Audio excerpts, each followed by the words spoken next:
everybody. Mark Levin here. Our number, 877-381-3811. 877-381-3811. Okay, I'm glad you're here. A lot to get to today, but we're going to start, not with Kavanaugh, we'll get to that later, but with this New York Times story. And I want to remind you, the New York Times has been so sloppy, so dishonest, so unprofessional over the last many months and years, from the Nikki Haley Curtain Gate scandal, which never existed, to Anonymous and all the rest. So the New York Times has an agenda.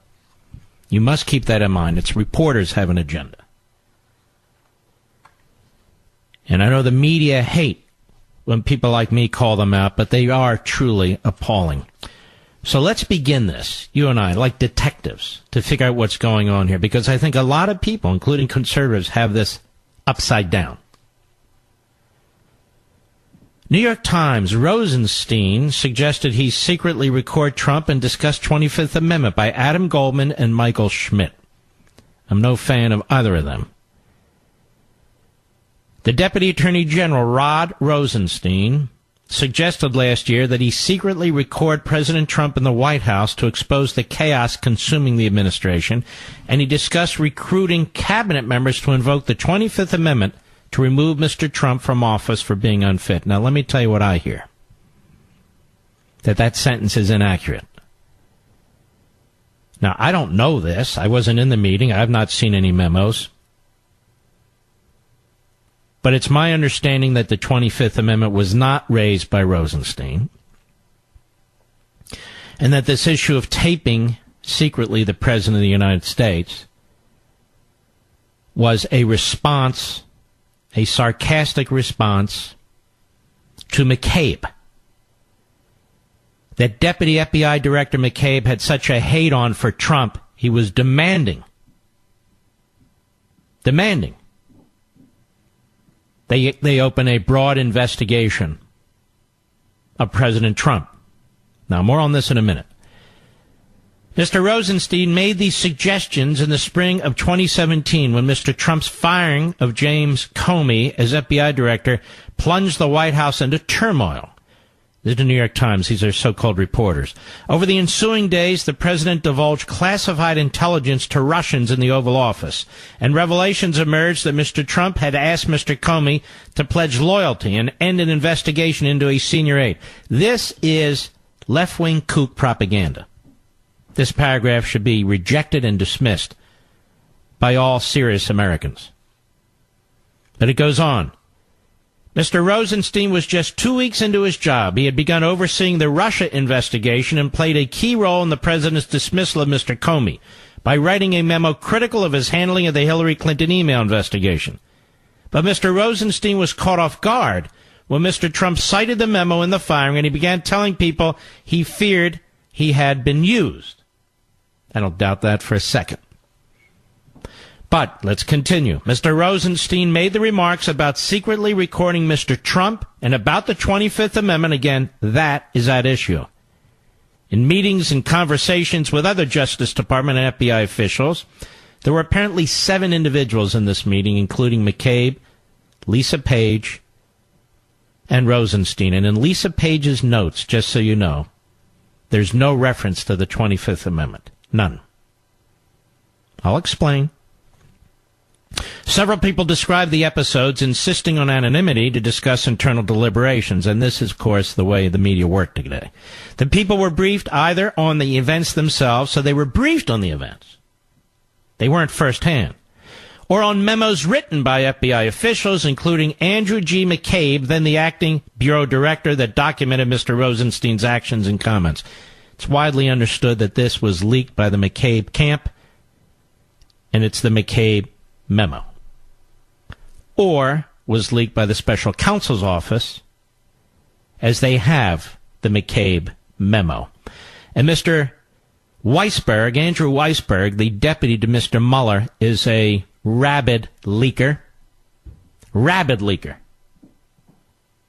Complete sleazeball. None of Mr. Rosenstein's proposals apparently came to fruition. Well, they didn't come to fruition because he didn't intend them to come to fruition. I'm no special pleader for Rosenstein. You fully know that. I was the first, or among the first, to call this man out, but we're trying to figure out what's taking place here. And a lot of conservatives are falling off the cliff stupidly. Just stay with me. It is now clear how determined he was, Rosenstein, about seeing them through. It's not clear.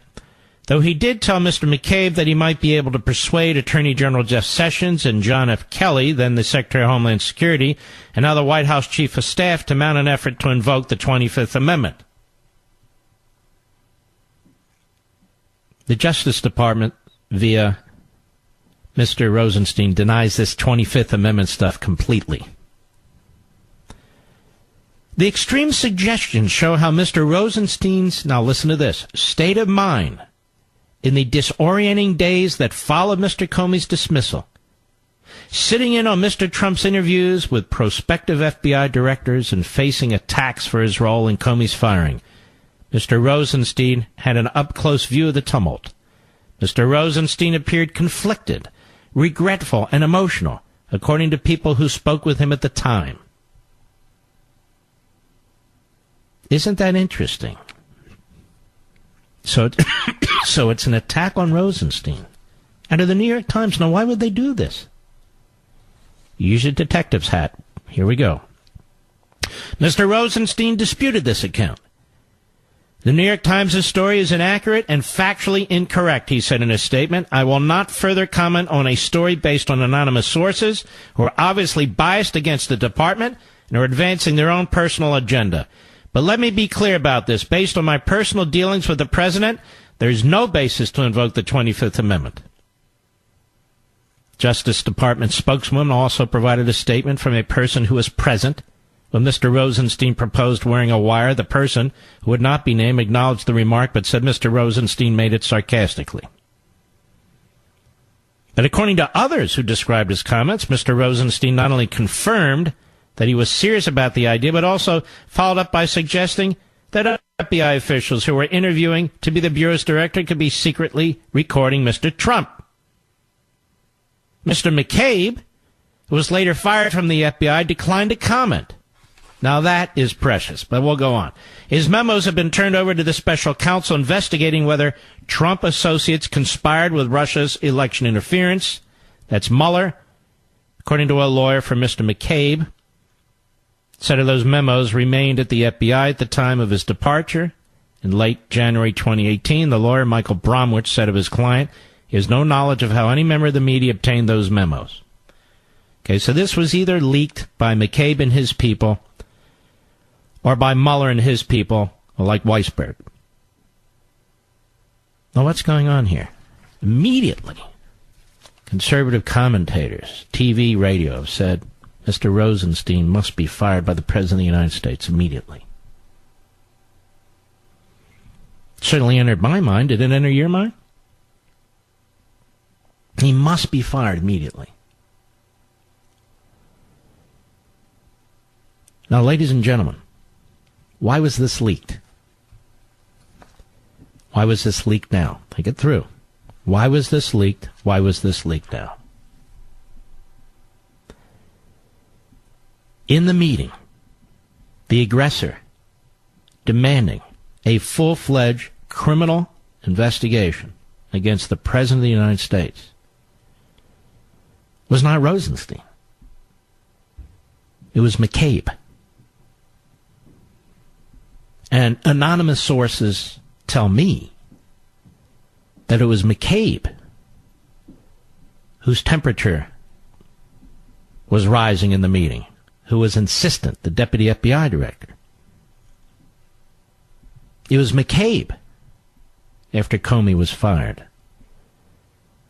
who was demanding a full-fledged criminal investigation. And it was Rosenstein, in response, who sarcastically said, yeah, okay, I'll wear a wire. Next time I'm with the president, we'll interview him and so forth. And yet, they deny the 25th Amendment ever came up. So after the meeting, McCabe writes memos to himself as his former boss, the unethical, dishonest James Comey did. Self-serving memos. He brings up the 25th Amendment. He is furious that the President of the United States fired his friend and boss, Comey. Turns out they're not so friendly right now for different reasons. Now, why is this going on? And there's another fact that's quite interesting that I'll get to in a moment. So why is this going on? I'll tell you one of the reasons I think it's going on is because McCabe and the others want the president now to fire Rosenstein. Not after the election,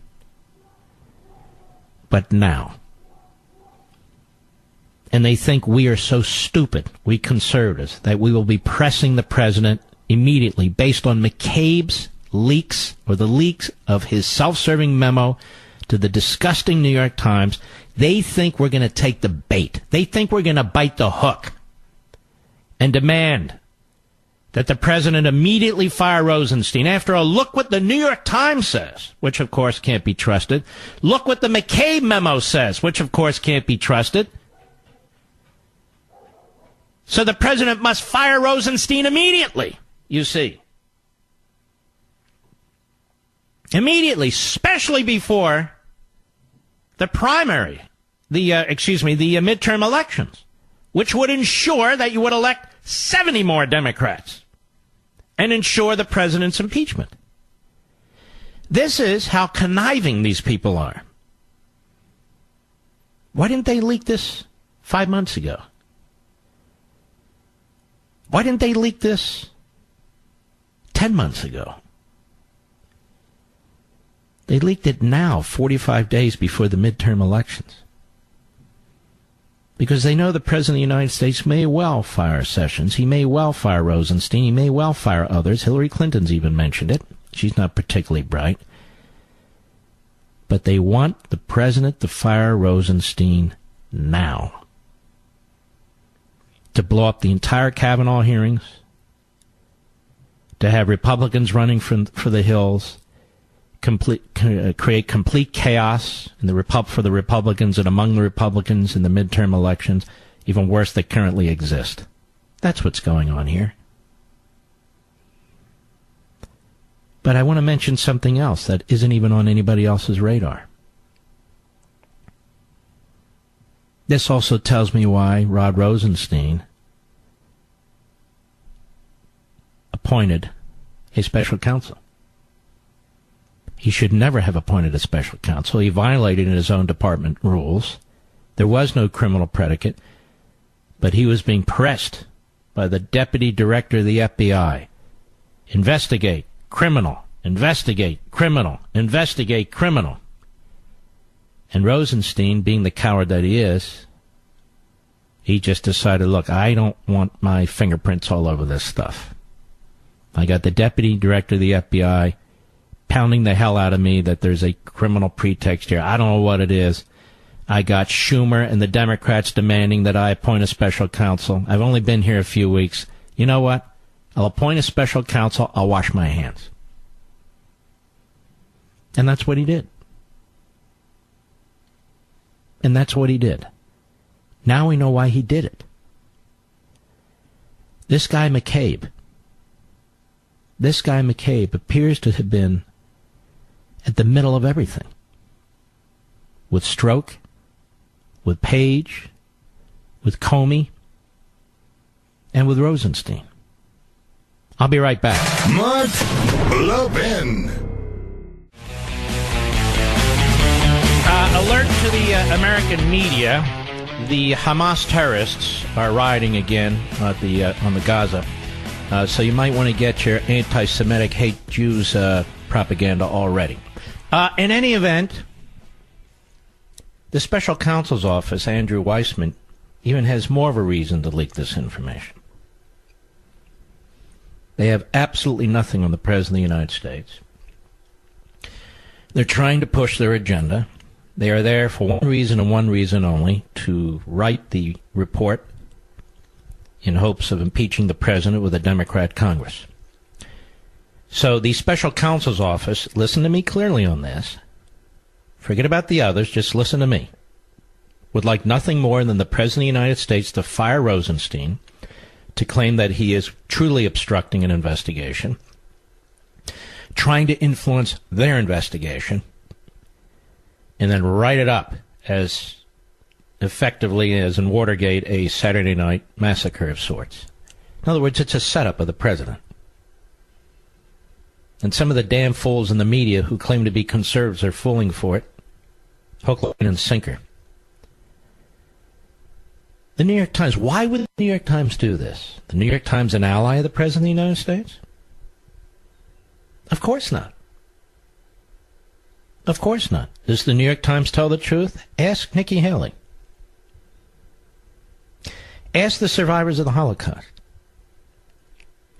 Lisa Page is in the meeting. She never writes a thing about the 25th Amendment. People at the Justice Department say in the meeting, there were 7 of them, including Rosenstein and McCabe, the 25th Amendment never came up. And it was McCabe who was pressing for a criminal investigation against the President of the United States. It's Rosenstein, the coward, who buckled to it. But it's McCabe. It's his memo. The special counsel has it. They leaked it now. Think about these things, because you got to try and get in the shoes of these very devious people. What are they trying to get at here? They're trying to get at the president all the time.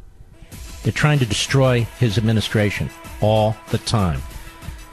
Many of you are not going to agree with me, but the president must not fire Rosenstein, certainly not prior to the midterm election. That's what they want. That's what they want. That's what they want. This is coming either from the special counsel's office or McCabe or both. I'll be right back. You know, the special counsel's office has to be laughing about now. They have absolutely nothing on Trump. They even concede they really can't question him about obstruction of justice. They can't bring charges against a sitting president. His lawyers appear to be very, very sharp.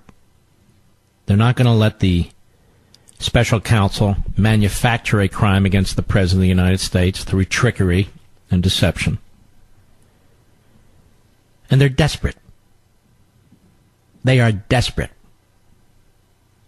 As is McCabe, desperate. He could be charged one day with offenses involving his lying to investigators within the Justice Department. They would like nothing more than to create a whirlwind of controversy around this president. Those of you who claim to support the President of the United States and yet demand that he fire Rosenstein now, before the midterm election, you are his worst enemy. You are his worst enemy. You will play right into the game here. You will ensure a massive Democrat election during the midterm elections. You will ensure the president's impeachment. I'm convinced this is a setup. This is exactly why they use the pages of the New York Times and these 2 clown reporters, Adam Goldman and Michael Schmidt. I'm convinced of it, because nothing else makes any sense. Use your own logic. Why would the New York Times run with this story? Why would this leak occur now? Why would it occur now? Why didn't this happen 5 months ago, 10 months ago? Why did it occur now? See, part of the giveaway is 1, 2, 3, 4. It's the 5th paragraph where they trash Rosenstein. They never trashed Rosenstein before. They never trashed him before. Why would the New York Times trash Rosenstein? Because they want you folks to read it and say, yeah, that Rosenstein, we already know Rosenstein's a coward. We already have a number of issues with Rosenstein. I've been talking about them since day one. But why is the New York Times doing this all of a sudden? Why this information all of a sudden? Because they want the President of the United States to act now, so they can then trash him. That's why they want to take him out. You got to remember the end game here. This is what they want. They want the Democrats to sweep into office in the House and the Senate. They want the President of the United States to face impeachment. They want constant controversy swirling around the President of the United States. It doesn't right now in this article. But if he does, as some people are advising him in the media, that's enough! Fire Rosenstein! We've had enough! Perfect. You ever read these detective novels? I don't read them. But you ever watch movies, detective movies, that sort of thing? That's exactly how these things are set up. Ever watch like an Ocean's 8 or an Ocean's 11, that sort of thing? You ever watch these whodunit movies or gone to a whodunit play? Wow, I never thought of that. Look how they set that. That's the kind of mindset you have to have when you look at an article like this. You can't just walk into a buzzsaw. Look at this. Look at this. Okay, look at it. Now, does this make sense to you? Why would the New York Times run with this story, which was obviously leaked in the New York Times from the McCabe memo that McCabe has and that the special counsel have, talking about Rosenstein in such negative terms? Why would they be doing that all of a sudden? Because they're desperate. Their investigation has gone nowhere. The president didn't do anything. And yet all over TV, even my favorite cable network, Rod Rosenstein suggested that he wear a wire, brought up the 25th Amendment. They deny bringing up the 25th Amendment. They say the rest of it was sarcastic because McCabe kept pressing and pressing and pressing for a criminal investigation.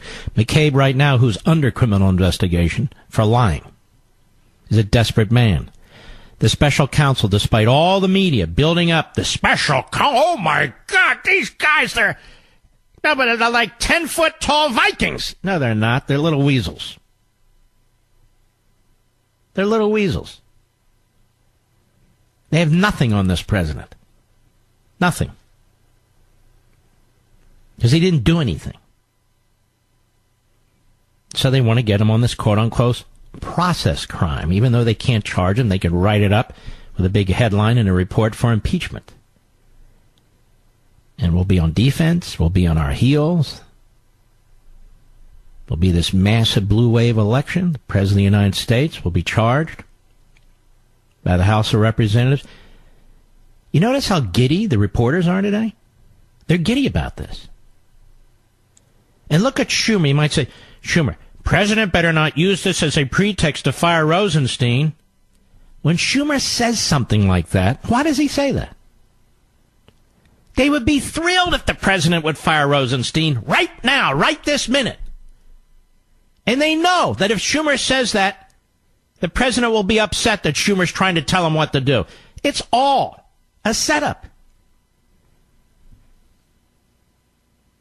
Rosenstein should go and go after the election,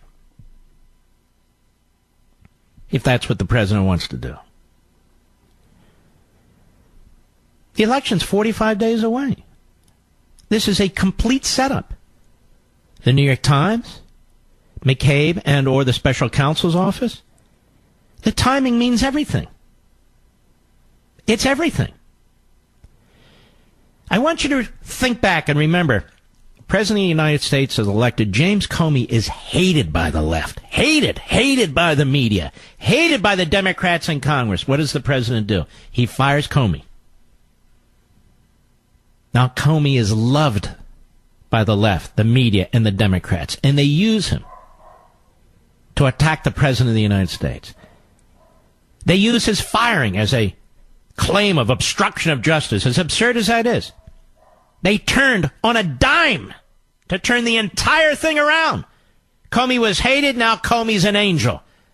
Now Comey is the greatest man who's ever served in public office. He's celebrated on the interview shows. He's celebrated on the late night shows. He's celebrated by the media The man they hated just seconds before is now celebrated. Well, what the hell do you think would happen here? What do you think would happen here? Look at what Rosenstein did. Look at what he did. Oh, my God. He was prepared to wear a wire. He talked about the 25th Amendment, and he was serious. He was going to consult with cabinet members. Well, he did. Because apparently he never brought up the 25th Amendment, even though McCabe may have put it in his memo, in his self-serving memo, to use another day. He's sort of the Omarosa of the FBI, just like Comey. Sit in a meeting with the guy, they leave, they take self-serving notes, they're recording, true sleazeballs. Now, this is not in any respect a defense of Rosenstein. Please do not misunderstand. Rosenstein buckled and appointed a special counsel without any kind of criminal requisite, violated the Department of Justice rules. He's conflicted in that he recommended that Comey be fired. So you can't really be a witness and in charge of an investigation at the same time, but there you have it. But I'm not talking about any of that. I'm talking about this. This. And all through the media, including on our favorite cable channel, it's just being regurgitated over and over again. Reading it line by line out of the New York Times, like somehow the New York Times is the Bible. The New York Times is paper that belongs at the bottom of a bird cage. They have an agenda. Their agenda in the 30s and 40s was to cover up the Holocaust, and their agenda today is to cover up the worst political scandal in American history, involving federal law enforcement, involving federal intelligence agencies, involving the FISA court, involving the Russians. We've never seen anything like this in American history. Never. But the media are in on it because most of the sources have leaked to the media, and they're protecting their sources, and they all have the same agenda, to take out Trump. And the New York Times is number one in trying to take out Trump. Don't let them feed you arguments and then regurgitate them, and then they turn around and use them to take out the President of the United States. Because that's exactly what this is. Step back, read it, think about it. All right, let's take a few calls and see what you folks are thinking out there. Let us call Frank, Philadelphia, Pennsylvania, the great WPHT. Go. Hi, Mark. Thank you for taking my call. Mark, I think you are spot on. I think that this is certainly a setup. I mean, last week, the New York Times printed an op-ed from an unknown source or unknown author. All right, that was just a smear of Trump.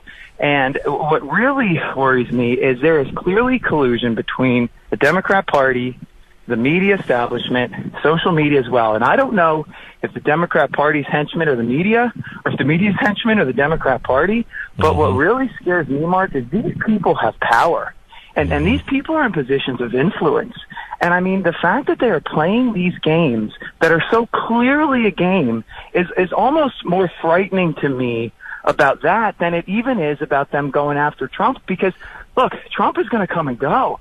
But these folks, and this, whatever we want to call it, deep state, is for real. And that's what for me, the big picture concern is what is going on here.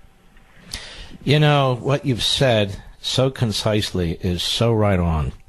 And you're right. The progressive statists have conquered one institution after another. You've got this massive administrative state that we've talked about on this program since I've been on this program, and I've written about in several of my books. It is the permanent government.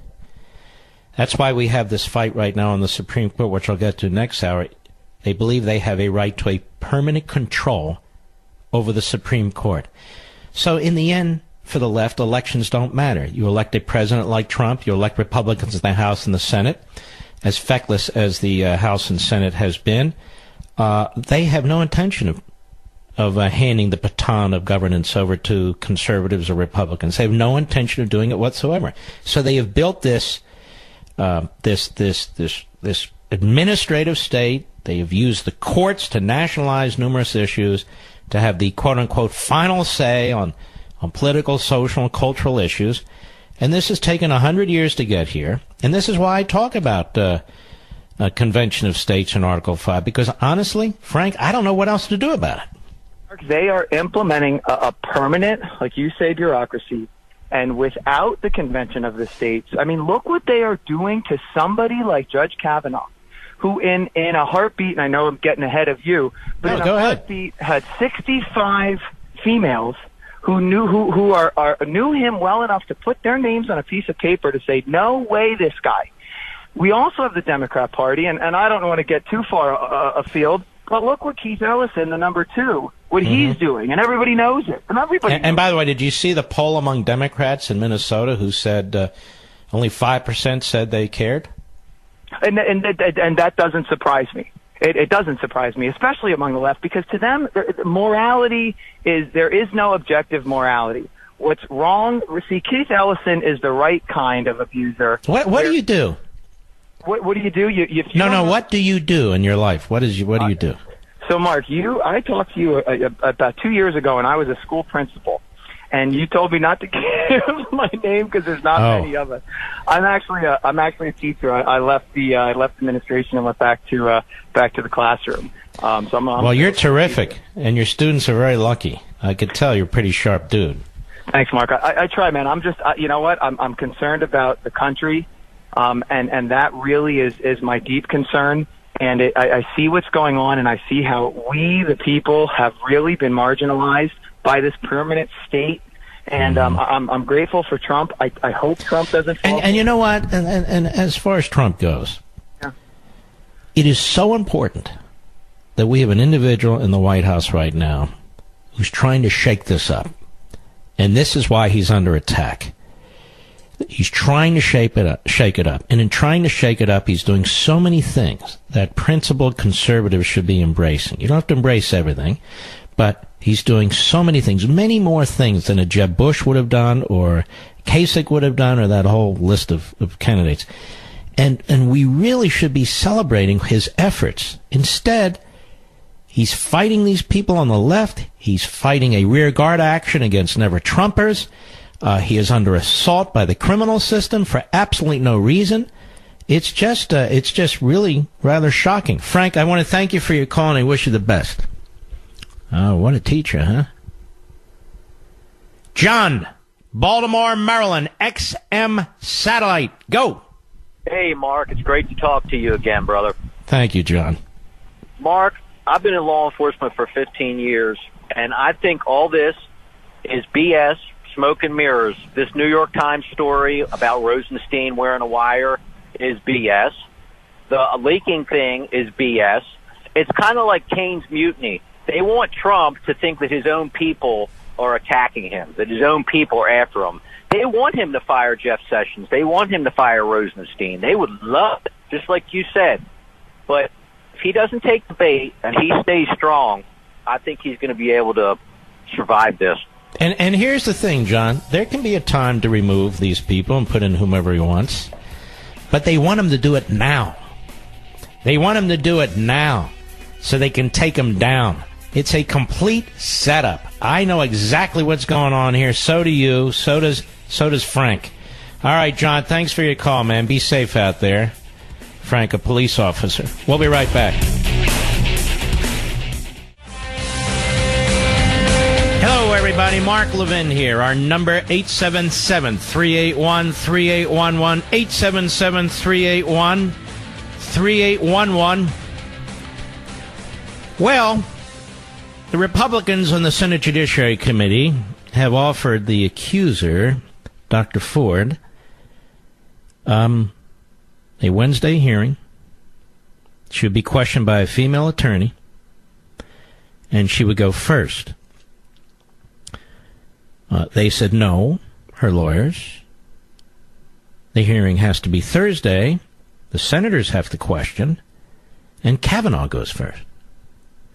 Now, the arrogance of her left-wing Democrat kook legal team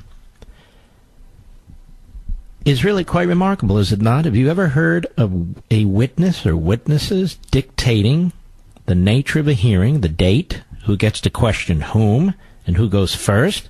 Have you ever heard of that before?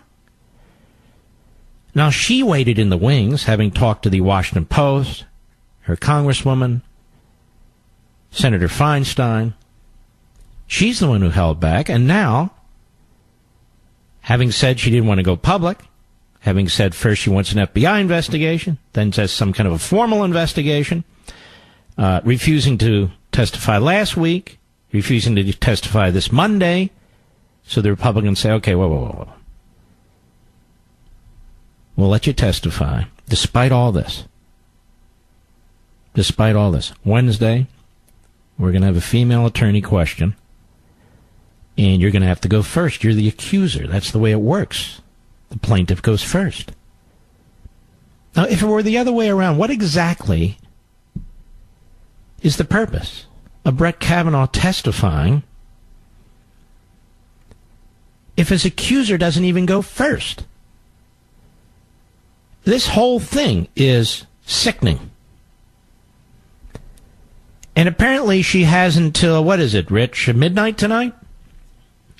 10 p.m., a little less than 3 hours from now, to accept the invitation by the majority on the committee, or there will be a vote on Monday. And I would say this, there should be no more invitations. It should be over. Just vote on Monday. Schumer is the guy behind the scenes manipulating this whole thing. This lawyer, Deborah Katz, and the rest of them, they're working for the Senate Democrats. We all know what's going on here. This is a campaign event. This is a political event. Don't blame me. I'm just analyzing and observing what's taking place. You can blame the Democrats. And as this has unfolded, keep a couple other things in mind. What you've heard over the last several days. You've heard from members of Congress, Democrats. You've heard from their surrogates in the media and some of their hosts. Something to the effect that all women are always telling the truth or presumed to be. All men are always lying or presumed to be when it comes to sexual harassment issues. You've heard Joe Biden say, among others, Anita Hill, that you must presume that the accuser is telling the truth and the accused must prove otherwise. I told you the other day, this turns the entire notion of justice in this country on its head. Why should we? Women are always telling the truth. Men always aren't. Or they're presumed not to be. Particularly old white men. No, we don't have to buy into this crapola, do we? No, I'm not. What else have we heard? All women are victims or presumed to be victims. All men are perpetrators or presumed to be perpetrators. That is the foundational principle for all of this. I know this to be true because I keep hearing it. I keep hearing it. I keep hearing these generalizations, these attacks. So for the Democrats, this really isn't about Dr. Ford or what actually occurred 36 years ago in high school, who did what to whom, if in fact anything was done, and if so, by whom, where, when, how. That has nothing to do with any of this because none of that would be learned anyway. None of it. This is about power. One of my concerns with the Republicans allowing any hearing at this point, after the hearing's actually closed, is they're creating a precedent for this endless trickery and deception by the Democrats when a hearing is over. We saw it in the Anita Hill accusations. You are rewarding this kind of untoward behavior by the Democrats. And you start negotiating and so forth, you've already effectively given them too much. Another concern I have is, I don't think this is the end of it. They may spring something else in the course of a hearing. Maybe somebody else will say, 36 years ago, he attacked me too. Well, do you know where? When? I don't know where. When. Oh, now we have a pattern. You get my point? The Democrats are quite capable of springing something else. And under the same circumstances where there simply isn't any evidence for anybody to go on. And so, this is another spectacle. And I want you to know something. On Sunday night at 10 p.m. on my Fox show, Life, Liberty, and Levin, as I've talked about it on Levin TV and on the radio, but I go very, very deep into this subject. I don't even have a guest. It is a special Life, Liberty, and Levin with just me behind my desk. And I spend the entire hour going through the history of what the Democrats have done to the judicial nomination process. I provide you substantial evidence most of you have never seen before, evidence that have come out of the shadows in the past, the form of memos involving Ted Kennedy, Patrick Leahy, Dick Durbin, Chuck Schumer, among others. I explain the history of this process and what's been done to it. I show you, I prove the way the Democrats have shifted positions on multiple times, depending on who the president is and on who the nominee is. And, of course, we get into the Kavanaugh situation. I think you'll find it enormously compelling. I would encourage you, your family, your friends, your colleagues to watch it. It's 10 p.m. Eastern Time, 7 p.m. Pacific Time on the Fox News Channel, Life, Liberty, and Levin. I'm my own guest, if you will. I've never done this before on Fox, ever. So it's a special edition of the show, and I hope you'll watch it. I hope the Republican senators will watch it. I hope the Republican members of the House will watch it. Because it's time as a nation that we confront this. What's taking place here? That we have the guts to confront it, to unravel it, to expose it. Because what's taking place here has nothing to do with women's rights. Nothing. And look at the perversion of justice that they would have us embrace. From the idiot, Joe Biden, to the other idiots. That if somebody makes an accusation that's 36 years old and they have no specifics, virtually, to support it, that's believable. That's not believable in a court of law. It's not believable in a civil case or a criminal case. It's not believable if you have a mediator or an arbitrator. It's not believable. Period. The left has an agenda. And so we need to confront this. And we're going to. So really, don't miss it. Well, Mark, I have other things to do. Well, you might want to record it.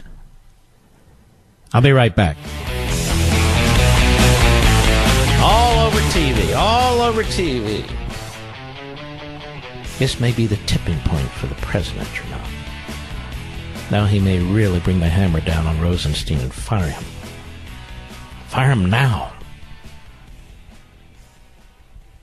Now, again, let's circle back here because it's worth repeating. People listen 1 hour, they may not be here another hour. The New York Times, the Holocaust-denying New York Times, is not to be believed any more than the anonymous op-ed, which was a setup to attack the president. This is their goal. You need to understand the group mentality at the New York Times and the vast majority of these so-called newsrooms is to take out the president. You must read these articles and listen to these news reports with that context in mind. Why would the New York Times publish a leak like this from McCabe and or the special counsel about Rosenstein, one of their heroes? One of their heroes. The man to whom Mueller purportedly reports. The man who appointed Mueller, the special counsel. Why would they report this about Rosenstein in this meeting of 7? That he said, in essence, that he should be wired. Secretly record the President of the United States. And maybe we ought to recruit cabinet members to invoke the 25th Amendment. Well, first of all, he, through surrogates, denies that he ever mentioned the 25th Amendment at all. And with respect to the wire, the Justice Department said that was a sarcastic comment. And even the professor from George Washington, Turley, has fallen for this because he's saying, you don't joke about stuff like this. The department didn't say he joked. It said he was sarcastic. Now, why would he be sarcastic in saying this? Because it turns out, ladies and gentlemen, that Mr. McCabe was in the meeting. He was the deputy director of the FBI. At that point, he was the acting director of the FBI, and he was demanding a criminal investigation be launched against the President of the United States. Demanding it. And it was Rosenstein who was reluctant at that time. And then Rosenstein eventually capitulated in his own way by appointing a special counsel in violation of the Department of Justice rules. I didn't say he wasn't a coward, and I didn't say he wasn't unethical because of these conflicts. I'm saying you must read this piece and try and figure out what's going on. And what's going on is they want Donald Trump to fire Rosenstein. The special counsel wants him to fire Rosenstein. Listen to me. Mr. McCabe wants him to fire Rosenstein. The Democrats want him to fire Rosenstein before the midterm election. They have nothing on the president right now. And then they want to see hell rain down on him as a result of this. They want to see Republicans running for re-election running away from him. They want to see absolute chaos in the midterm elections. They want to see the Democrats take 70, 80 seats in the House of Representatives, take huge numbers of seats in the United States Senate, all intended to take out Trump. That's their goal before the midterm election, for the president to fire Rosenstein. This is an attempt to get him to do it. Many conservative commentators have already fallen for this. Hey, just get rid of him. My God, you read the New York Times? Yes. Well, look what he said. Look what's going on here. A 25th Amendment. He should wear a wire. You can't have a deputy attorney general in defiance like this. Needs to fire him not today, but yesterday. Yeah. Do it. You have the power to do it. Do it, Mr. President. Clean it up. No. Don't do it, Mr. President. You want to do it, you do it after the election. You don't do it now. They have nothing on you. I don't care what they write in their impeachment report. We'll have to deal with it. They have nothing on you.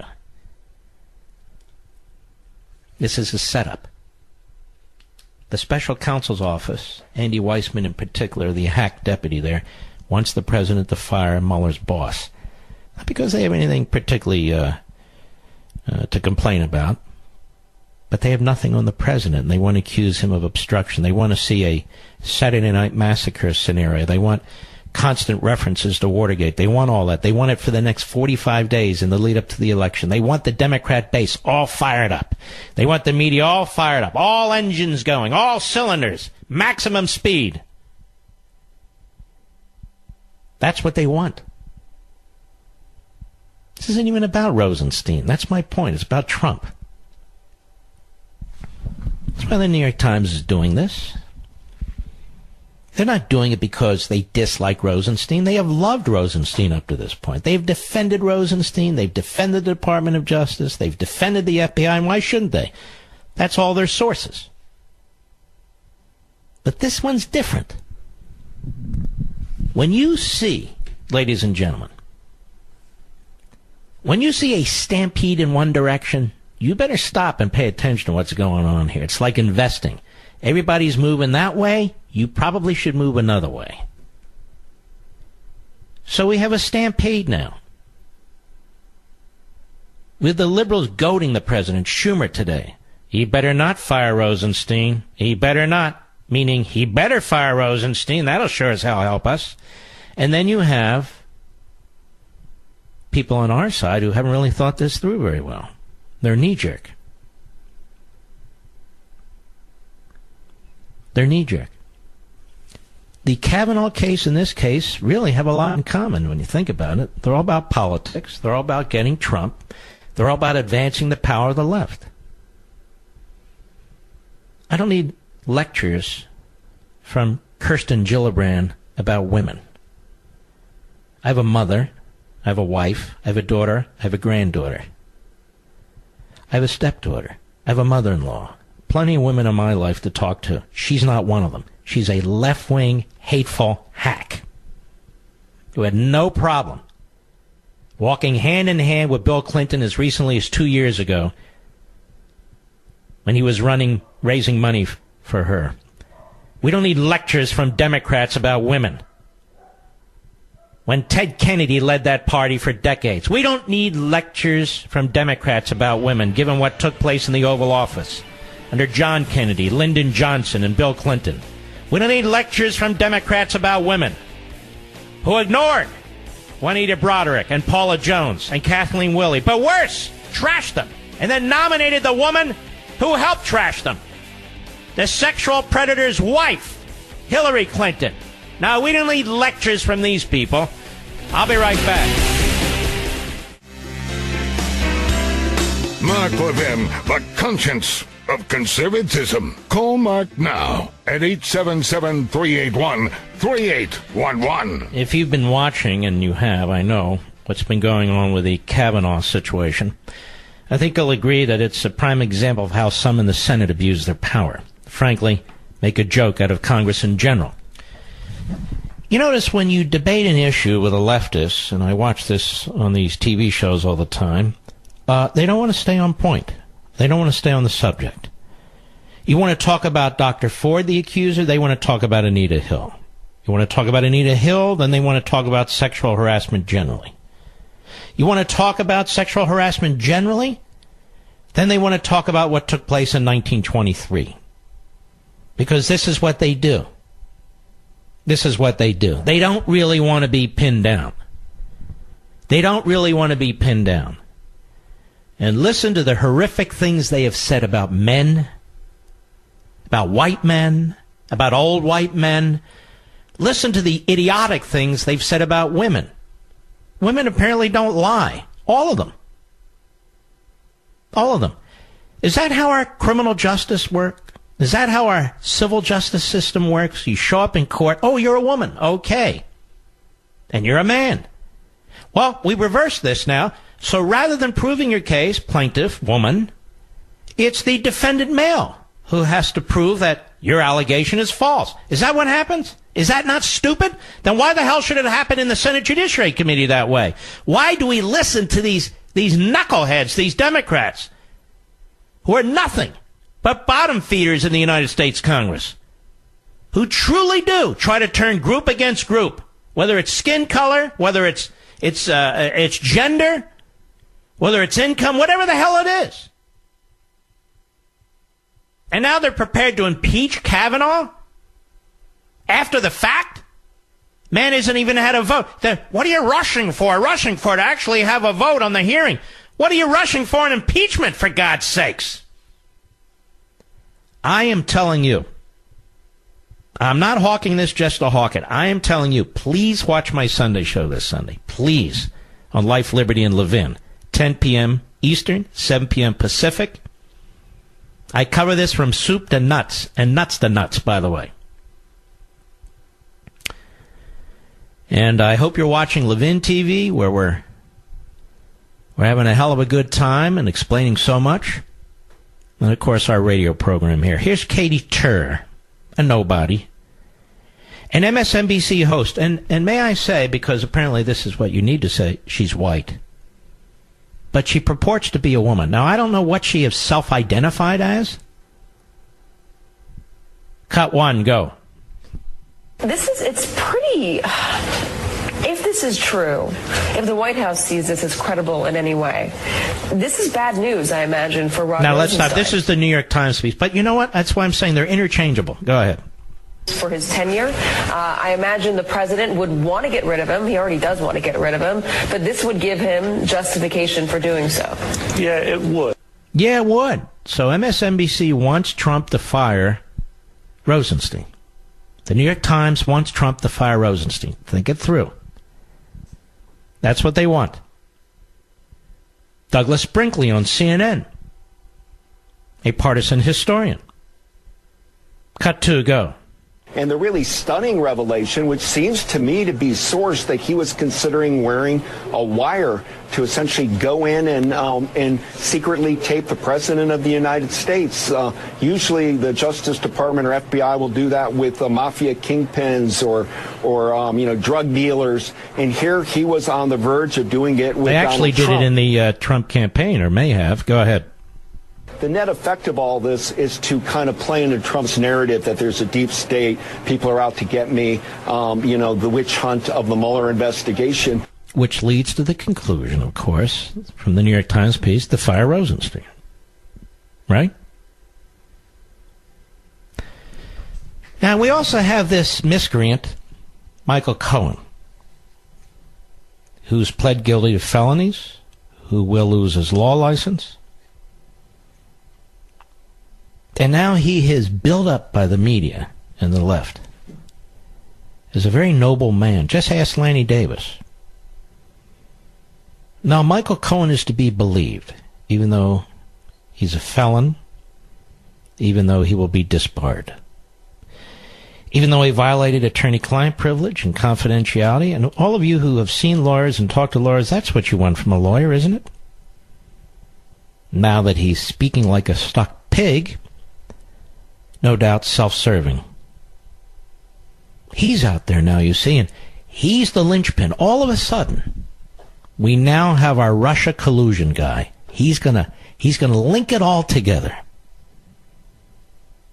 Well, why do we need Michael Cohen to do it? I thought it was obvious that the Trump campaign was colluding with the Russians. I thought it was obvious the Trump family was colluding with the Russians. I thought it was obvious. Isn't that why we got a special counsel in the first place? No, you don't understand. No, it's Michael Cohen.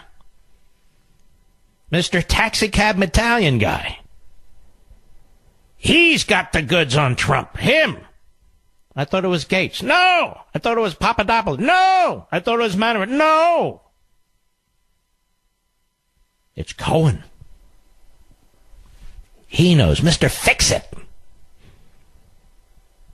How do we know this? Because Adam Schiff tells us. Cut three, go. They have no idea what Michael Cohen has to say. And Michael Cohen could certainly shed light on the issue of collusion or conspiracy if they were dangling a pardon, if the president reached out to him to try to get him to align his story. So here we have Adam Schiff testifying for Michael Cohen.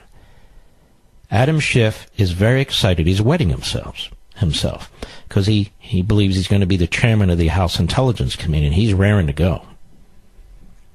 He opposed every investigation, undermined every investigation, but now he's very excited. Orgasmic. Go ahead.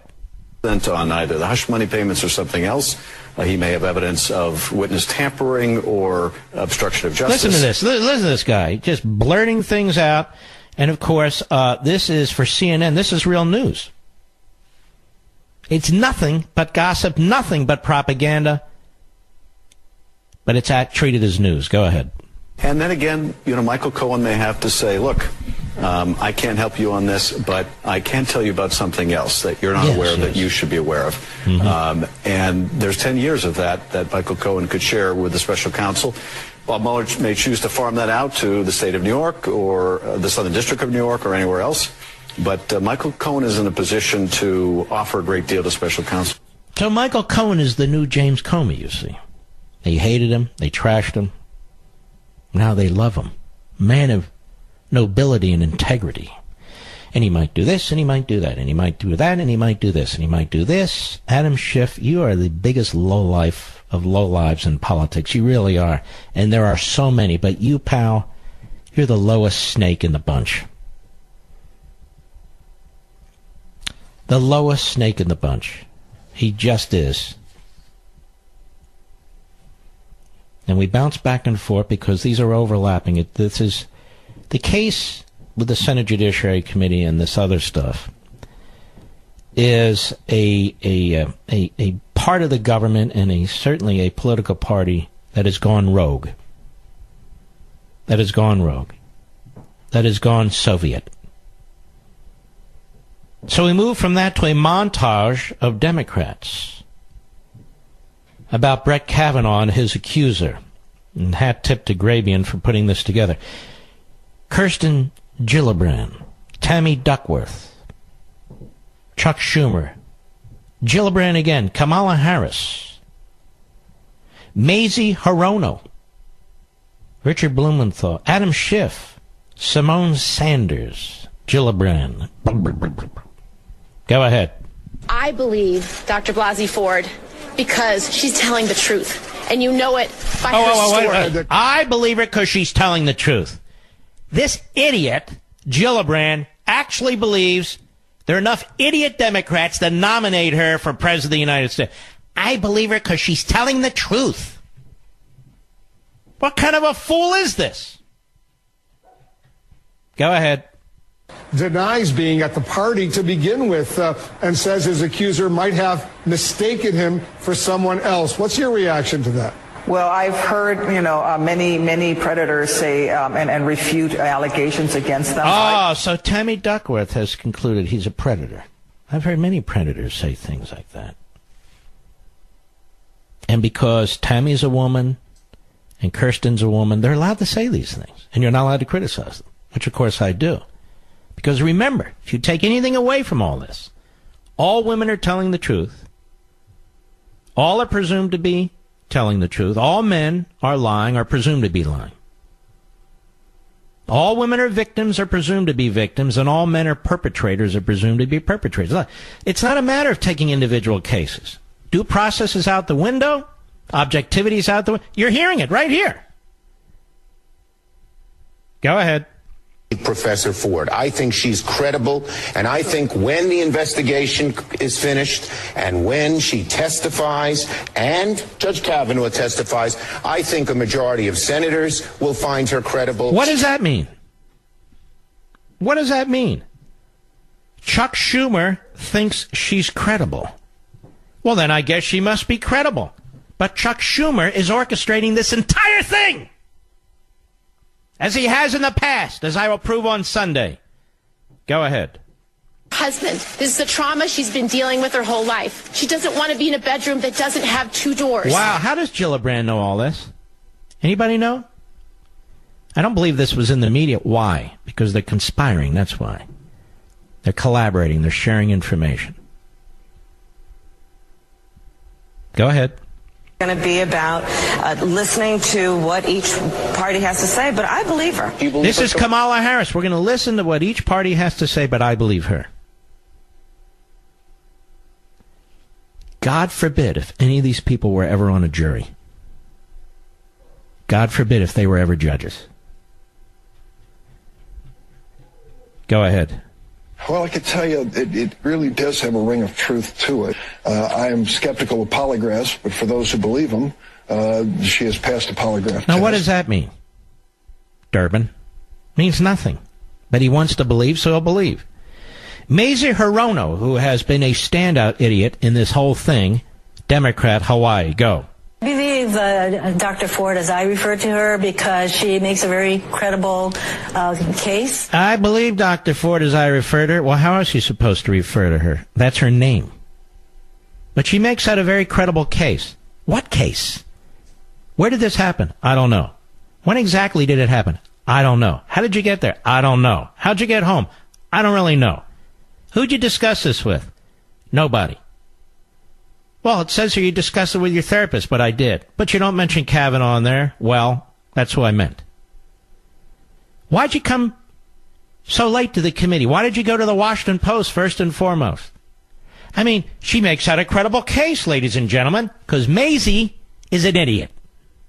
And I say that as a white male, but not as an old white male yet. Richard Blumenthal, another old white male. Go ahead. Believe Dr. Ford, the survivor. There's every reason to disbelieve. Whoa, so now he believes her and she's a survivor. What is the point of having a hearing? Ladies and gentlemen, why the hell are the Republicans putting up with this? This is a star chamber. Listen, they're telling you why we shouldn't have another hearing. There's no point to this. We gotta walk carefully here. We gotta walk carefully. Does it sound like they're walking carefully? Just tell the truth about what's taking place here. All right, let me take a call. Let us go to Patricia, Tucson, Arizona, the great KNST. Go. Hi, Mark. I've never called in before.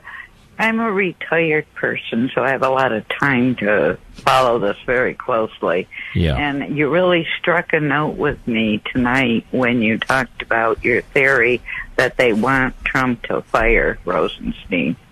And I totally agree with you, because I thought to myself, one of those texts of Strzok's, it was right after McCabe was in charge, because Comey was fired and Christopher Wray wasn't in charge yet. He wasn't confirmed.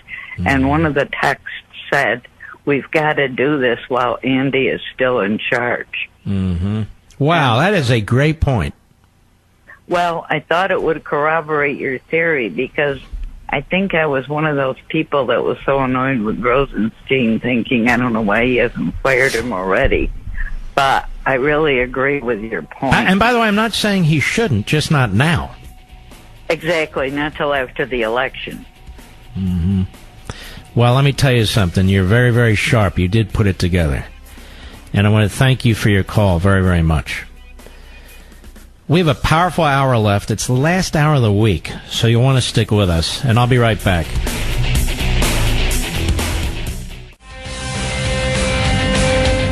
Everybody, Mark Levin here. Our number, 877-381-3811. I want to congratulate Tucker Carlson and his producers.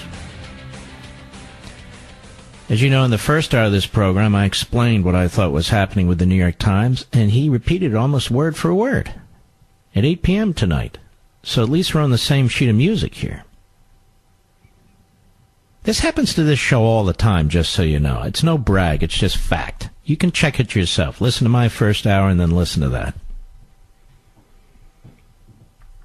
But since I'm the one who said it, certainly originally, I'll just repeat it one more time, so you don't have to waste your time watching that. And it is that the New York Times piece with McCabe and Rosenstein is a setup. They want Trump to fire Rosenstein now before the midterm elections. They have nothing on the President of the United States. I believe the leak either came from the special counsel or from McCabe, or both, who are trying to goad the President into firing Rosenstein. They like Rosenstein. They've never attacked him before in the pages of the New York Times. Matter of fact, they defend him. Defend him against the Republicans in the House and so forth. But here they kind of trash him in paragraph 5 of the article. They regurgitate what McCabe put in his self-serving memo. And the entire purpose is to goad the President of the United States into firing Rosenstein. And you've had a number of commentators say exactly that. Now, why would the New York Times want the President of the United States to fire Rosenstein? To create what they believe would be an impeachable offense, to create absolute chaos before the midterm elections, to see the Republicans run in 15 different directions, to upset even those races that may well be Republican victories, and to create a massive landslide for the Democrats. This is a setup. That's exactly what it is. I'm not a special pleader for Rosenstein. Quite the opposite. Those issues about Rosenstein are quite separate from what this New York Times piece is about. Rosenstein has denied this. The Justice Department said he was being sarcastic. Professor Turley misinterpreted that to be a joke. They didn't say he made a joke. He was being sarcastic. Why? Because he was being pressured by none other than Andrew McCabe, then the acting director of the FBI, to launch a criminal investigation against the president. Rosenstein apparently was resisting. He eventually buckled. And then that fateful appointment of a special counsel in violation of the Department of Justice regulations and his own conflict of interest as he recommended the firing of Comey. And then on the footnote part, the 25th Amendment, they flat out deny that ever came up. Well, it's in Mr. McCabe's memo. Well, Mr. McCabe knew he was writing these memos to cover his ass. The same reason Comey wrote memos, too. These are called self-serving memos. That's what they are. They mean nothing. And interesting, Lisa Page's notes turned over to Congress and others has no reference to the 25th Amendment at all, and she was one of 7 people in the meeting. McCabe, Page, Rosenstein, and 4 others. And another person who was in the meeting said the 25th Amendment never came up. And in fact, Rosenstein was being sarcastic. Again, not a defense of Rosenstein in the least. Every time the New York Times goes to print, it has as its purpose to destroy this president. And you must keep that in mind when you're reading their articles, like the anonymous op-ed. They never had an anonymous op-ed before that I'm aware of. But it was trashing the president, raising questions about his mental stability, chaos in the administration. They'll grab onto anything. They'll grab onto Omarosa. They'll grab onto a porn star and her lawyer. They'll grab onto whatever they need to grab onto. And they'll also concoct things. They'll attack people around the president and his administration, like Nikki Haley. The great crime on the curtains in her office. Problem was she didn't order the curtains in her office. The Obama administration did. Oh, excuse us. We don't want to trash Obama. We apologize. So this piece in the New York Times, the Holocaust-denying New York Times, and the criminally investigated Mr. McCabe, you got to read this with your eyes wide open, understand what's being done here, what the purpose of this is. They think you're a bunch of rubes. They think the president is simply an emotional wreck who will lash out. We have some conservatives, unfortunately, who have taken the hook. And I explained this all within the first 10 or 15 minutes of the first hour on this program. And now it's been repeated almost verbatim on Fox. And I want to congratulate the host for having excellent ears. Because this is what's going on here. And I would encourage the backbenchers all over the country to take another look at this rather than fall for the trap. The New York Times is out to destroy this president like the Washington Post, CNN, MSNBC, and all the rest of them. They don't hide the fact, even though they pretend to be journalists, news organizations. They are what they are. They can pretend to be... Look, they can self-identify as news organizations, but their genitalia tells us otherwise. They are a bunch of you-know-whats. I won't say it, Mr. Producer, even though I could, legally. I won't say it. We have Joe Biden. Joe Biden references deliverance. I would have thought if he referenced deliverance, he would be referencing Joe Scarborough, who does look like the banjo-playing kid on the bridge, who was apparently born of incest. I'm just saying the looks, not the conduct, remind me of Joe Scarborough, very much so. And why does Joe Biden, as dumb as they come, why does he reference the movie Deliverance? To honor Burt Reynolds? No. To mention my friend John Voight? No. Well, the rape scene is very much in Joe Biden's mind. It's not much of a rape scene, thank God. But that was a grotesque part of the movie because he's comparing the allegations against Kavanaugh to the Deliverance scene. Hat Tip Newsbusters, cut 6, go. It's important. It's important that people understand, and I think people do now, understand how hard it is to come forward. And I always say to men, they say, why is it so hard? How about if you've been abused? You see the movie Deliverance? How about if you were the guy strapped to the tree? Would you come forward? Would you want to relive that? I'm serious. I'm deadly earnest. You're deadly earnest, and you're stupid as a doorknob. we're supposed to take you serious, Lee, and you reference the movie Deliverance. How about we reference the Duke lacrosse players who were accused of gang rape? Every one of them was innocent. Joe Biden, who would tell you that we need to defend people who are accused of terrorism, who are accused of mass murder, who are accused of mass rape. They need to be defended through our judicial system. And yet when it comes to a nominee to the Supreme Court, they're treated worse than a terrorist, worse than a mass murder. And Joe Biden should know. Joe Biden has been the head Soviet-style prosecutor in many of these cases. He conspired with many of these left-wing organizations 10, 20 years ago to destroy numerous nominees. But this is what politicians do, unlike the legal system, unlike the constitutional system. The ends justify the means, and for Joe Biden, that's how it works. The ends justify the means. I believe the victim in this is Judge Kavanaugh. The accuser didn't come forward in time for a full hearing during the hearing process. She can't remember particulars. I'm not talking about complicated things. Can't remember almost anything. And now we're told that, well, the accused has to demonstrate that that she's wrong and he's right. And by the way, in questioning the accuser, you can't question her on Wednesdays. You can't question her with a female lawyer. You can't question her this, can't question her that. So you got all kinds of rules out there to immunize the accuser and to hold that the accused is guilty before anything is done. I played you some of the montage. I couldn't even play any more of it last hour. It's just too disgusting, too stupid. Here's more Joe Biden. Cut 7, go.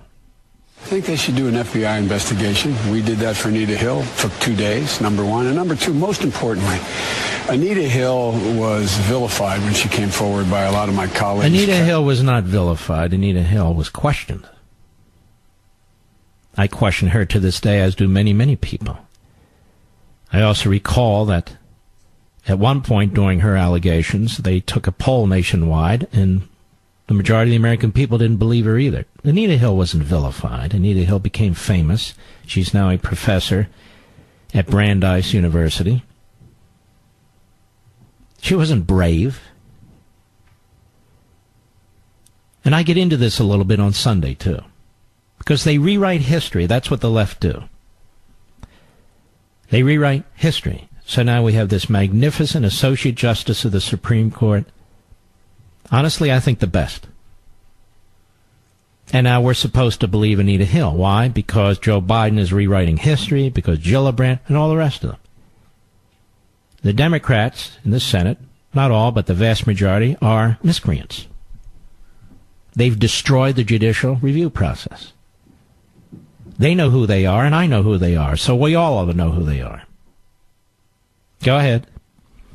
Assassination. I wish I could have done more to prevent those questions in the way they asked them. Prevent the questions in the way they asked them. The most aggressive questioner was Arlen Specter. Hardly a right-winger. And so you see, ladies and gentlemen, in a court of law, civil or criminal, you get cross-examined if you're a witness. If you're a plaintiff, too, in the case of a civil case, you get examined. You have depositions, you have interrogatories, you have discovery. And civil case, if you're called to take the stand, you take the stand, and you are questioned aggressively by the defendant's lawyer. In a criminal case, you are questioned aggressively by the defendant's lawyer. And you have a very high standard that you have to meet if you're the plaintiff. In a criminal case, the government. Beyond a reasonable doubt. Beyond a reasonable doubt. Here, the Democrats have no doubt. They have no evidence. They have no facts. There's no legal standard. There's no standard. They just believe it. And so we get lectures by reprobates like Joe Biden. You don't need a lecture from Joe Biden. And we don't need to hear about his gay rape comparison either. This is a very stupid man who happened to get elected vice president of the United States by holding onto the coattails of a radical leftist by the name of Barack Obama. He's the last man they ought to talk to. He's a smear merchant. The way he went after Bork, the way they went after Clarence Thomas, the way they went after a gentleman by the name of Miguel Estrada, a Latino, the way they went after a couple of dozen honorable, decent, brilliant lawyers and professors and judges and so forth as they were seeking to serve their country in heightened position. Just destroyed. That's new in American history, you know. It's really the last 30 years. It's not the way it always used to be. You know, come to think of it, when I think of the Deliverance rape scene, Mr. Producer, I kind of do think of Joe Biden. We'll be right back. Ever hear of Donnie Douche? Donnie Douche is a regular guest on the Morning Schmo and soon to be Mrs. Schmo, a.k.a. the Morning Schmo, Mrs. Schmo, on MSLSD. And the reason they invite Donnie Douche every time to come on the program is because he's a flake. You know, like Jeff Flake.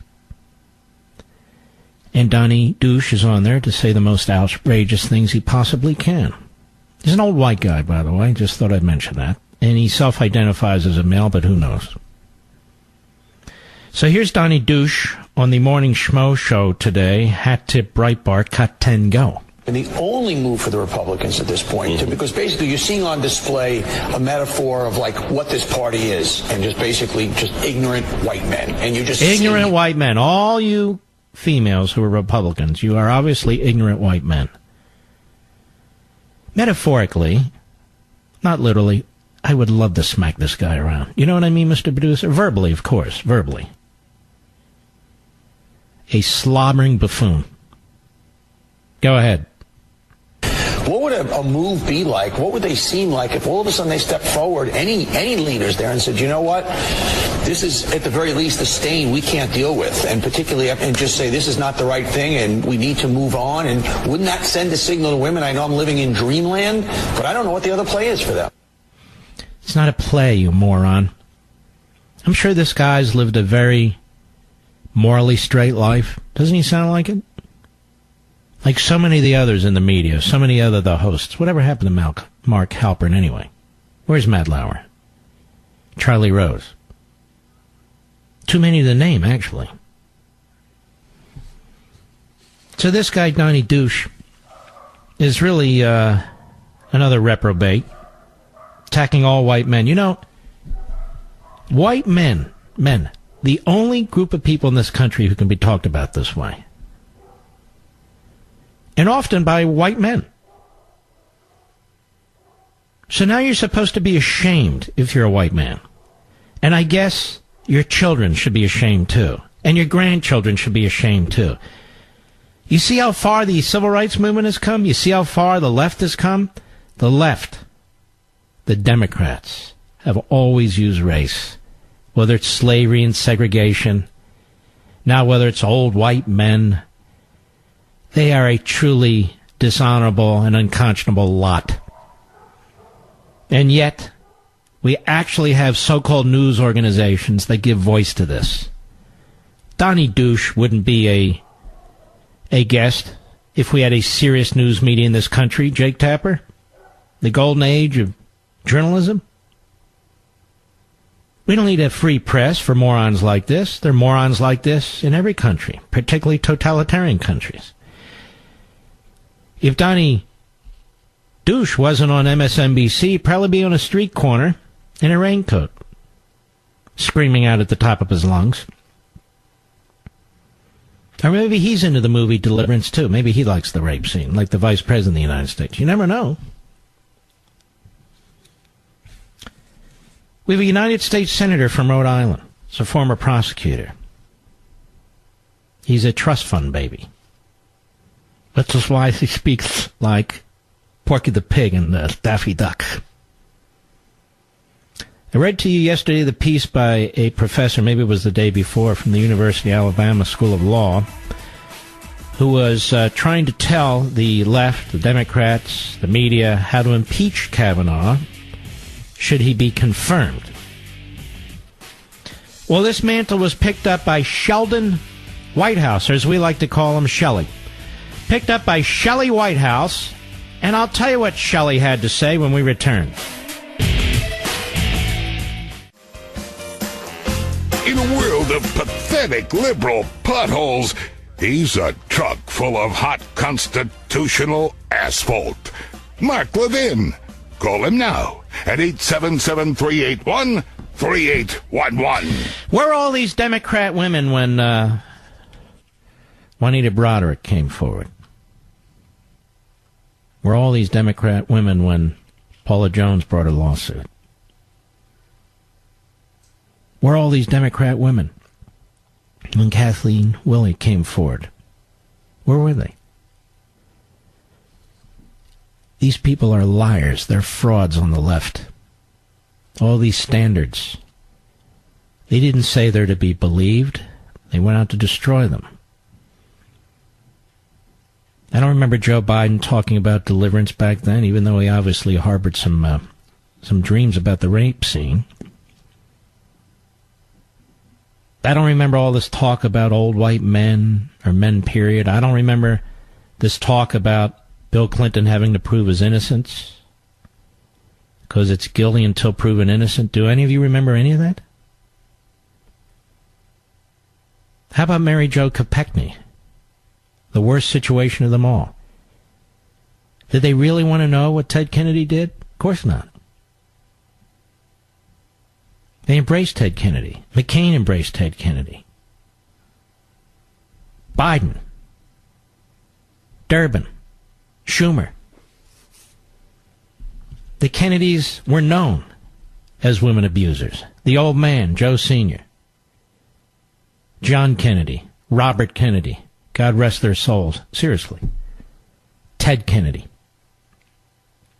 Even some of the offspring now. They respect women. Is this a joke? Camelot? Really? More like bread and circuses. Quigula. Any lectures from these Democrats who have real no set clarity when it comes to morals? Any lectures from them? The Republicans, they're so gutless, they never stand up and defend themselves, let alone defend the rest of us. That is, regular Americans. The fact of the matter is they don't support women. They support abortion. They don't support women as independent individuals. They treat everybody the same. They talk about classes of women the way they talk about classes of men. Sheldon Whitehouse is a senator from Rhode Island. He's a trust baby. He was a U.S. attorney. And he's on with Chuck Todd. Now, Chuck Todd, of course, was a staffer to Tom Harkin, a left-wing kook Democrat senator, now retired from Iowa. We've invited Chuck Todd on the program, and you know what? He doesn't even respond. How disrespectful. Must be a white guy. I think he is a white guy. Cut 8, go. There's no such And by the way, before we go to this clip, there's two white guys talking to each other. Shouldn't that be illegal? Cut 8, go. There's no such thing as a fair credibility check without having done the investigation. And sooner or later, I mark my words, there will be an investigation into this. It may be in a subsequent Congress. Oh, but you can't... a subsequent Congress will investigate a sitting Supreme Court justice? Whatever happened to the independence of the judiciary? Not so independent anymore, is it? I'm telling you, the leftists will burn down every institution, tradition, custom, principle that we have. They do not give a you-know-what. And Shelley here, Shelley Whitehouse. May I call you Shelley? Well, I will anyway. Shelley Whitehouse is leading the pack. He's a tough guy from Rhode Island, you know. Go ahead. With having something like this take place and then have a federal judge perhaps lie about it and then fail at the most basic task of investigation, not generate... I don't understand. They wanted an investigation, right? Well, then why didn't Dianne Feinstein bring the accuser's name forward now 7 weeks ago? Well, you see, we didn't want it then. And she had repressed memory. And now her memory's fulsome. It's in full bloom. Oh, the timing is perfect. Her lawyers are perfect. Now, ladies and gentlemen, I want an investigation, too. I want to know the extent to which the Democrats in the Senate are feeding the lawyers for this accuser. I want to know the extent to which they're strategizing together, and I know they are. I want to know their email exchanges, their text exchanges, any hard document exchanges, how many phone calls have taken place between these senators and these lawyers, between their staff and these lawyers, because then the whole seedy operation will be exposed. And as a matter of fact, we saw this in the early 2000s, as I will explain and show you on my Sunday Night Fox show. This is what they're doing. These lawyers and this accuser, they're not operating in a vacuum. They're being told what to do. The Republicans say Wednesday. She says Thursday. The Republicans say we'll have a female lawyer question you. So you really can't complain that they're a bunch of old white men. She insists that the senators question her. Republicans say, okay, you'll go first. You're the accuser, and then the accused will go second. No. The accuser will go second. The accused will go first. That is unheard of. Doesn't matter. You think the accuser and her lawyers are working up all these arguments? No. It's the Democrats who are. And they're hoping the Republicans capitulate, which they say they won't.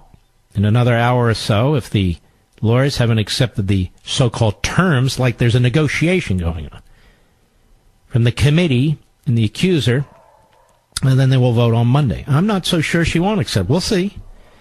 Because I think if she does accept it, be prepared for something. They're going to spring more surprises. Well, wait a minute. There was a witness. Oh, really? Yes, she didn't want to come forward. But she's coming forward now. Oh. Matter of fact, there's 2 witnesses. Really? 2 more witnesses? Yes. Oh, yes. Well, then why didn't we know about this before? I mean, publicly, she couldn't remember. She didn't want to come forward. There weren't any witnesses. Now they're Hey! What are you, a woman hater? What are you, a white guy? You don't get to ask any questions. What are you, a bully? I'm sorry. No. You're not sorry. We're going to remember this. We're going to remember, just like we did during the Anita Hill. We're going to remember you. Oh, yes, we are. You hate women. No, I don't. Oh, yes, you do.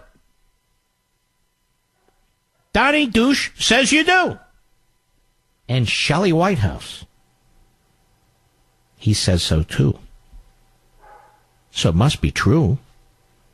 You got Shelley and Donnie Douche. I mean, they would never lie. They're not political. They're not hacks. No. They're interested in getting to the bottom of this. As I said to you the other day, put yourself in Kavanaugh's shoes. What do you do? What can you say? Other than, no, I didn't, no, I didn't, no, I didn't. You're not presented with anything to counter. Well, we were at this house. Well, I was never at that house. Well, this is when it occurred. Well, I was at another place when that occurred. Well, I drove home. Well, who did you drive home with? We'd like to see if there's corroboration. Well, I don't remember. What kind of transportation did you take when you were going? Well, I don't recall it at this time in this particular hearing. Under no system of real justice would this be tolerated, ladies and gentlemen. Not under any. But this isn't about justice. It's about injustice. We'll be right back. I hope our week filled with programming here has been meaningful to you. And I do want to thank the gentleman who substituted for me early in the week. Both white men, by the way, I notice. Although Bongino is like me, a little bit of olive skin, may I say? My man, Brian Mudd and Dan Bongino. Let's take a few more calls here. Cheryl, Park City, Utah, on the Mark Levin app. Go right ahead. Hey, Mark, we also refer to it as Bark City because we're so dog-friendly here. Wonderful. Anyway, I certainly do not have repressed memories, and you were discussing Kirsten Gillibrand earlier in the show, and my memory recalled that she ran right to every camera she could get in front of and talked about how Mattress Girl should be believed. And we all know how that story turned out. Remember that whole case where this girl walked around with the mattress accusing this student? Yeah, it was a fraud. Yep. And so now all of a sudden she's running her mouth that we should disbelieve this Professor Ford just for the sake of it, and she's willing to ruin this man's life over it. I have a teenage son, I was telling your producer, and, I've been having some serious talks with him about how he's got to be really careful. And This is really the point, isn't it? If you have a son or a grandson and so forth, these are scary, scary times. These are really scary times because the overwhelming majority of men, young men in this country, are very decent and moral people, despite what you hear each and every day. If you have a son, they have a target on them. They do. They just do now. Thank you for your call. All right. We salute our armed forces, police officers, firefighters, emergency personnel, the Border Patrol, ICE, all of our friends in law enforcement. Good night, Spritey. Good night, Griffey. Good night, Pepsi. Good night, Smokey. Good night, Zelda. And good night to all you beautiful dogs and animals out there. Get Al-Qaeda. Get the Taliban. Get Iran. Get ISIS. Get all those subhuman cockroaches. See you on Monday.